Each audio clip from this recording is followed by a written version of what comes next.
Less than 2 decades ago, the remote island was facing an environmental catastrophe caused by an explosion in rabbits, rats and mice. I was able to have a very short visit in 2010 to actually personally see the damage, and I was just on slopes over there seeing the degradation, rabbits hopping on the hills. When thousands of rats were left alone with penguins on a small island, no one could have guessed what would happen next. At first, hardly anyone noticed. But before long, the situation would turn into one of the most shocking environmental disasters scientists had ever come across. That were killing wildlife and destroying nesting areas. Rats and mice were killing off wildlife and tearing apart nesting sites. It began with just a few small changes, but soon the island itself was falling apart in ways no one had imagined. Vegetation started disappearing, and that sent a ripple effect across the island's wildlife. This is the unbelievable story of Macquarie Island, and how one small mistake turned into something much bigger than anyone expected. They used to call it the island that time forgot. Macquarie Island sits all alone deep in the wild Southern Ocean. It's just a 34-kilometer stretch of green land, looking peaceful enough. But it became the center of one of the most unexpected environmental stories in modern science. Back in 1810, when explorers first arrived, they found something truly rare. The beaches were full of giant elephant seals lounging in the sun. Groups of royal penguins gathered in noisy, cheerful crowds that filled the air with sound. But what made the island stand out most was what grew inland. Tall tussock grass waved in the breeze, thick and wild, taller than a person. Scattered through it were massive leafy plants like the Macquarie Island cabbage, rising up like green giants. This place was like nowhere else. It had been left untouched for thousands of years, and nature had completely taken over. The animals here had changed in their own ways, shaped by years of isolation. With no predators to worry about, they had their own survival routines. Take the petrels. They flew out to sea during the day and only returned at night to stay safe in deep burrows underground. That plan had worked just fine, generation after generation. But then, the first big mistake happened. The island's remote location, which had kept it safe for so long, suddenly became its biggest weakness. In the early 1800s, seal hunters started showing up, and with them came stowaways that no one noticed at first. Rats, mice, tiny animals that should never have been there. No one thought much of it at the time, but what happened next turned into a heartbreaking lesson in how fragile a wild place can be. Left alone with no natural enemies, the rats spread quickly. And some of the first victims were the penguins, soft, helpless, and completely unprepared. Macquarie Island, once known for its untouched beauty, was about to become famous for all the wrong reasons, and it would take more than 200 years to understand the full damage, and even longer to try to fix it. The unwelcome guests arrive. The seal hunters who landed on Macquarie Island in the 1800s had no idea they were carrying trouble with them. Tucked away in their ship's supplies were animals that didn't belong, rats and mice. These weren't just annoying pests. They were tough survivors, able to ride out long sea journeys and smart enough to settle into any new environment. To them, Macquarie Island was perfect. No predators, plenty of places to hide, and more food than they could ever want. And that food included the island's most vulnerable birds. The petrels, once safe in their burrows, were among the first to suffer. These birds had lived their whole lives without ever needing to defend themselves from animals on the ground. But now their peaceful nesting spots had turned into an all-you-can-eat buffet for hungry rats. And it wasn't just eggs the rats were after. They figured out that baby birds were easy targets, and even adult birds sleeping in their nests weren't safe anymore. But the rats didn't stop with birds. They went after anything they could find. Flowers, seeds, fruit, even tiny new plants just beginning to sprout. The destruction spread fast, and the island started to look different. Then came the mice, smaller, but even more of them. They focused on insects, gobbling up larvae, caterpillars, moths, beetles, and spiders. Bit by bit, they were tearing apart the foundation of Macquarie Island's ecosystem. At first, the seal hunters only noticed that their own supplies were being raided. Rats and mice were getting into everything, eating their food, chewing through sacks, and making day-to-day life miserable. They needed a fix. And the answer seemed simple. Who's better at catching rats and mice than cats? Maybe it was planned. Maybe the cats just hitched a ride. No one really knows. But by the early 1800s, one thing was certain. Cats were now on Macquarie Island. And their arrival would change things yet again.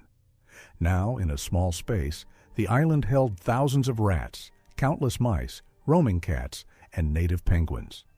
What happened next would go down in history as one of the biggest environmental breakdowns ever recorded.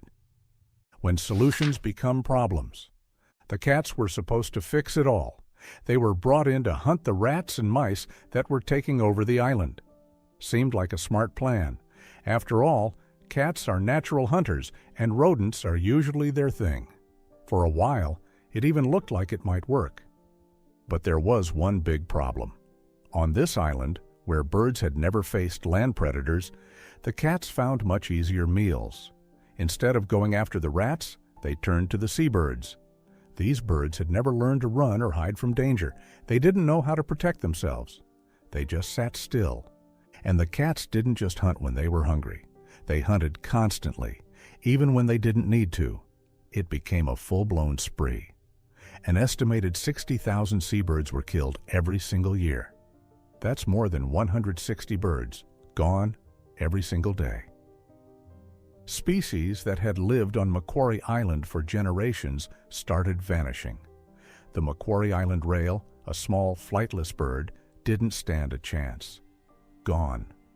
The bright, cheerful Macquarie Island parakeet also disappeared forever. In total, more than 10 different kinds of seabirds were wiped out, some before scientists even had the chance to study them. Meanwhile, the rats just kept going. While the cats focused on birds, the rats ran wild, stealing eggs, ruining nests, stripping plants. They were unstoppable. The plan to control one problem had ended up creating something far worse. Then came another well-meaning mistake. In 1878, someone had what they thought was a smart idea. Following an old tradition, they released rabbits onto Macquarie Island. The thinking was simple. If sailors ever got shipwrecked nearby, they'd have rabbits to catch and eat. But no one stopped to think about what would happen if rabbits ended up on an island with no predators and endless food. The rabbits multiplied fast, way faster than anyone expected. By 1968, there were more than 100,000 of them hopping around the island. And these weren't just cute, fuzzy bunnies. They were relentless grazers, eating anything and everything they could find. The huge, leafy mega-herbs, the thick tussock grass, even the roots of native plants. Nothing was safe. Entire hillsides started collapsing as plant life disappeared. What had once been a rich, green island full of life was quickly becoming bare and broken. But the worst part was still coming. The damage from leaving thousands of rats, and now rabbits, on an island with penguins was about to hit a breaking point. Paradise lost. By the mid-1900s, Macquarie Island didn't look anything like the wild, beautiful place early explorers had once been amazed by. The strange and colorful landscape had changed completely. Where tall tussock grass once danced in the wind, there were now just empty patches of dirt. The giant mega-herbs were mostly gone, just small stumps where they used to grow.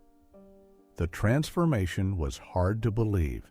It no longer looked like a nature reserve, it looked like a war zone. The rabbits were the main reason. They had eaten about 40% of all the island's plant life. And they didn't just nibble, they pulled up whole plants, roots and all. When the plants were gone, they dug up the ground, looking for more. What they left behind was a crumbling, lifeless surface, full of holes and dry soil. Then came the disaster that shocked people around the world. In September 2006, a huge landslide hit Lusitania Bay, one of the island's most important king penguin colonies. Years of rabbit damage and erosion had weakened the land, and suddenly over 500 square meters of hillside collapsed, burying hundreds of penguins alive. It was heartbreaking. The news spread fast, and scientists called it the point of no return. Across the island, birds were barely surviving. Without plant cover, their nests were exposed. Albatross chicks sitting near cliffs became easy targets for predators like skuas. Petrels and penguins, once in control of their environment, now had no place to hide. Researchers visiting the island during this time were stunned. One described it as just a pretty paddock, a quiet but chilling way to describe what was left. What had once been a place full of rare, thriving life was now on the edge of collapse. Some damage was already beyond repair. And still, the rats kept going. With fewer cats left to stop them, their numbers exploded, reaching around 36,000. They scurried through the island, eating bird eggs, rare seeds, and whatever else they could find. The mice weren't far behind, adding more than 100,000 to the problem. They gnawed through the last bits of what remained. Some of Macquarie's rarest plants and animals could now only survive behind fences. Protected in small areas, they were clinging to what little was left of their home. Researchers had to step in, building small protected areas just to keep some species alive. Two kinds of orchids, found nowhere else in the world, could now only survive with human help. The tragedy of Macquarie Island had become painfully clear. Leaving thousands of rats alone with penguins on a remote, fragile island had triggered a chain reaction so intense that even time didn't seem able to undo it. The damage, ecological, emotional, and symbolic, was beyond what anyone had imagined. The deadly chain reaction. What happened on Macquarie Island wasn't just about too many animals eating too many plants. Scientists realized they were watching something much deeper, a full-scale trophic cascade. That's the term for when a small change in an ecosystem sets off a chain of effects that ripple through every level. And this island was now a textbook example of how badly things could go wrong. It all started with what seemed like a smart plan: bring in cats to control the rats and mice. But instead of solving the problem, the cats found an easier target. The seabirds didn't run or hide. They didn't even understand they were in danger. Their populations crashed. Then came the next big move. Once scientists saw that cats were doing serious damage, they made a tough choice. In 1985, they launched a focused effort to remove every cat from the island. One by one, over many years, the cats were tracked and removed. By June 2000, the job was done. 2,479 cats had been taken out. For the first time in almost 200 years, the island was cat-free. At first, it looked like a win. Bird species that hadn't been seen in ages started showing up again. Blue and gray petrels, once gone from the main island, began to return. It felt like a sign of hope, like something lost was slowly coming back. You didn't need to walk the island to see what was happening. Scientists looked at satellite images taken between 2000 and 2007, and the destruction was clear even from space. And now, the birds that had returned were in even more trouble. Sure, the cats were gone, but now they had no cover, no shelter for their nests, no plants to hide their chicks. The penguins and albatrosses had nothing to protect their young from the elements or scavengers. Petrels tried to dig burrows but found only soft, loose dirt that wouldn't hold together. What should have been a hopeful new chapter for the island's wildlife was quickly turning into yet another crisis. By this point, scientists had to face a hard truth. This wasn't just a story about rats, rabbits, or cats. It was the result of a fragile ecosystem thrown off balance. One mistake after another had pushed the island to the edge, and small fixes weren't going to cut it anymore. If Macquarie Island was going to survive, the next move had to be bold, completely all in. The desperate plan. By 2007, scientists were facing a nightmare. Macquarie Island, once full of penguins, seabirds, and rare plants, was now on the brink of total collapse. Some experts warned that without major help and fast, the island might never bounce back. It had become what ecologists call an ecological basket case, a place so damaged that nature couldn't recover on its own. The Australian and Tasmanian governments knew there was only one option left. Every single invasive animal had to go, not just the worst ones. It was the biggest wildlife removal project ever tried, and it wouldn't be easy. It would take over $24 million, years of work, and a full-scale effort using everything from poisons to trained dogs. The first focus was on the rabbits, which were doing the most obvious damage. Back in 1968, scientists had used a virus called myxomatosis, which had dropped rabbit numbers to around 20,000. But it hadn't been enough. This time, they used a stronger virus, rabbit calicivirus, also called rabbit hemorrhagic disease. In February 2011, carrot bait infected with the virus was spread across the island's worst-hit areas. The effect was fast and brutal. The virus swept through the rabbit population like wildfire. Within months, their numbers had plummeted. Next came the aerial campaign. Helicopters flew back and forth over the island, dropping 300 tons of bright green poison pellets. These were meant to wipe out both rabbits and rodents. Timing was everything. The drops were done in winter, when most seabirds were away, to lower the risk of harming native wildlife. But dropping poison wasn't the end of it. Thousands of rabbit and rodent carcasses had to be picked up by hand to protect scavenger birds from eating poisoned meat. Crews spent months combing through the island, collecting remains from every cliff, valley, and burrow. Yet the biggest risk wasn't the animals already dead, it was the ones still hiding. Just one rabbit or rat, tucked away in a rocky corner or deep cave, could bring the whole problem back in just a few years. That's when the most specialized team was brought in, the dogs. 12 highly trained detection dogs were brought to the island, along with their skilled handlers. These included Springer Spaniels, Labradors, and Terriers, not ordinary dogs, but professionals. They were trained to sniff out a single rat or rabbit from hundreds of meters away. It became a race. The most damaging invasive species ever versus the most determined team of conservationists the world had seen. After everything that had happened, all the mistakes and loss, humanity was finally trying to undo the damage it had caused. The Great Hunt. The dogs arrived on Macquarie Island in 2011. They were about to begin one of the most important conservation missions in history. Their job: track down the last rats, mice, and rabbits that could undo everything that had been achieved so far. Each dog had been carefully chosen and trained for months before even setting paw on Macquarie Island. They also had to be tough. Macquarie's weather is brutal. Freezing winds, stinging rain, and thick mud that could suck your boots right off. To survive and work here, the dogs needed thick fur, tough paws, and nonstop grit. Every day was a race, against the weather and against time. Leading this dog team was a Labrador named Wags, partnered with handler Melissa Houghton. Their job was to search every single inch of the island.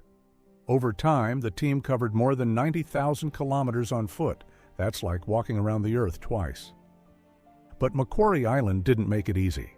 With steep cliffs, hidden valleys, underground caves, and dense plant cover, the mission felt like hunting for a needle in a haystack the size of a small city.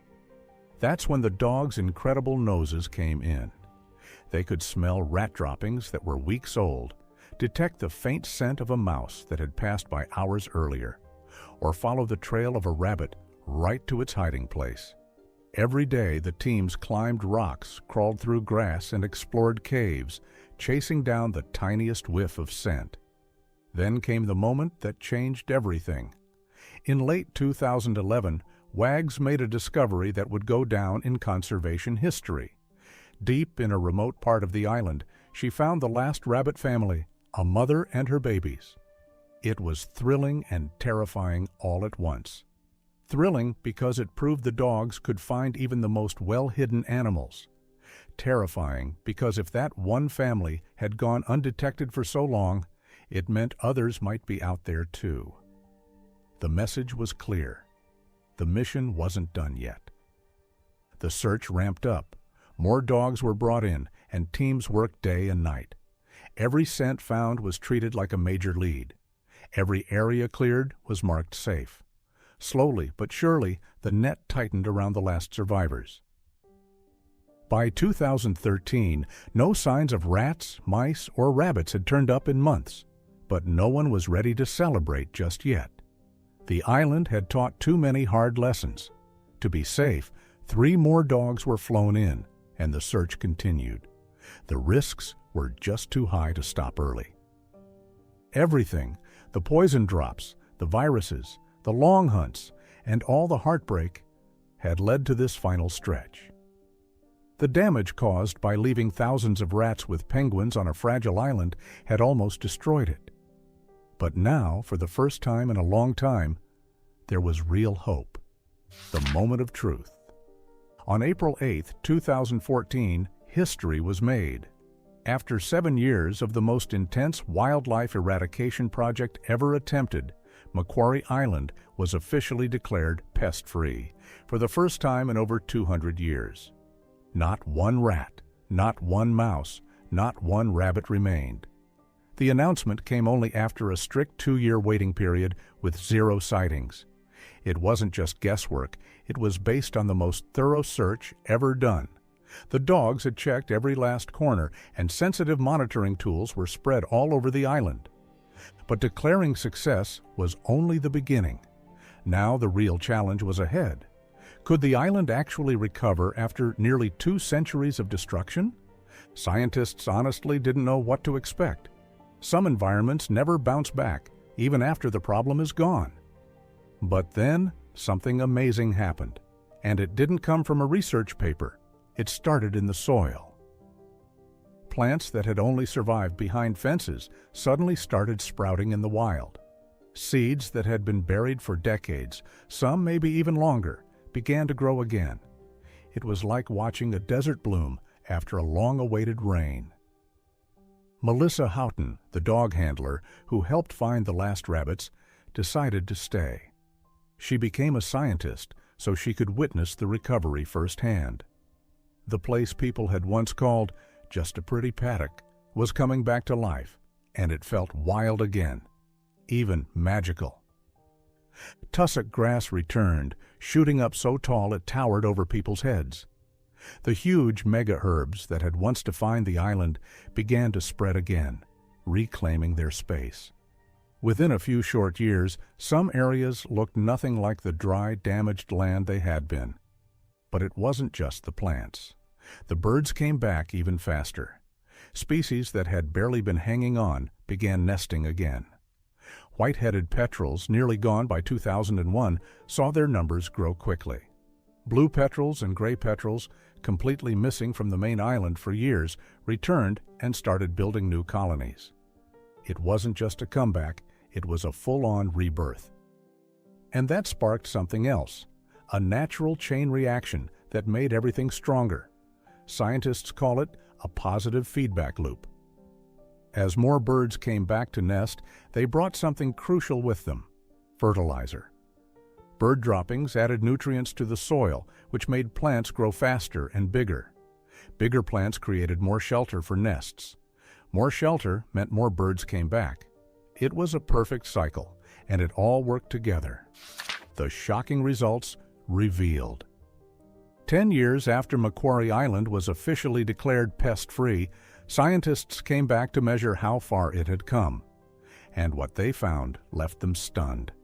The recovery wasn't just good, it was unlike anything they'd seen before. What began as a desperate mission to fix a massive ecological disaster had become a worldwide symbol of hope. Macquarie Island, once dismissed as just a paddock, had transformed into something that might actually be more incredible than it was before humans ever set foot there. If this story inspired you, help us share it with the world. Like the video, subscribe for more stories that matter, and leave a comment to let us know what you think. Together, we can keep raising awareness and protecting places like Macquarie Island. Today, the tussock grass is so tall and dense that researchers have to push their way through it, like they're walking through a jungle. Hidden underneath all that green are winding penguin tunnels, narrow paths crisscrossing beneath the plants like secret highways, built over time by nature's most determined survivors. So what do the shocking results of leaving thousands of rats alone with penguins really teach us? That humans can cause enormous damage, but we can also be the ones who fix it. Macquarie Island shows that recovery is possible even after generations of harm. What part of Macquarie Island's story surprised you the most? Have you seen invasive species affect your own community? Let us know in the comments. If this story moved you, please like, share, and subscribe. It's a small action that helps spread big hope. Together, we can remind the world what's possible when we choose to fight for the planet.